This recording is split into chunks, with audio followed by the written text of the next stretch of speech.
Hi friends, అందరూ ఎలా ఉన్నారు? బాగున్నారా? నేనైతే బాగున్నాను. ఈరోజు మనం క్యాండిల్ కరిగిపోయి వచ్చే వ్యాక్స్తో మనకు చాలా యూజ్ అయ్యే ఐటెం ఒకటి తయారు చేయబోతున్నాను. అదేంటో తెలుసుకోవాలంటే ఈ వీడియో మొత్తం చూడాలి.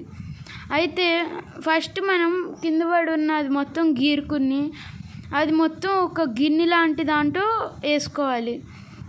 మీకు కాలకుండా ఉండాలంటే ఒక బైండింగ్ వైర్ని దాంతో కనెక్ట్ చేసుకోండి. అయితే తర్వాత మనం ఒక రాయితో తయారు చేసుకున్నాను నేను. దాంతో ఒక క్యాండిల్ లాంటి చిన్నది వెలిగించి దాని లోపల పెట్టుకోవాలి. తర్వాత దానిపైన పెట్టి ఆ గిన్నెని కొద్దిసేపు 2 minutes వరకు వెయిట్ చేయాలి. ఆ తర్వాత అది సాలిడ్ స్టేట్ నుంచి లిక్విడ్ స్టేట్కి మారిన తర్వాత ఎప్పుడన్నా థమ్స్అప్ లేకపోతే స్ప్రైట్ తాగినప్పుడు దాన్ని ఐరన్ మూతలు ఉంటాయిగా, అవి పడేయకుండా ఇప్పుడు యూజ్ చేసుకోవచ్చు. అది మొత్తం దాని లోపల పోసి తర్వాత దాని మీద ఒక దేవుడి దగ్గర పెట్టే వెలిగేయడానికి ఒకటి పెడతాంగా ఒత్తు అని, అది పెట్టుకోవాలి. తర్వాత చూడండి ఎంత నీట్గా కనపడుతుందో వెలిగించిన తర్వాత. నచ్చితే ఒక లైక్, ఇంకా సబ్స్క్రైబ్.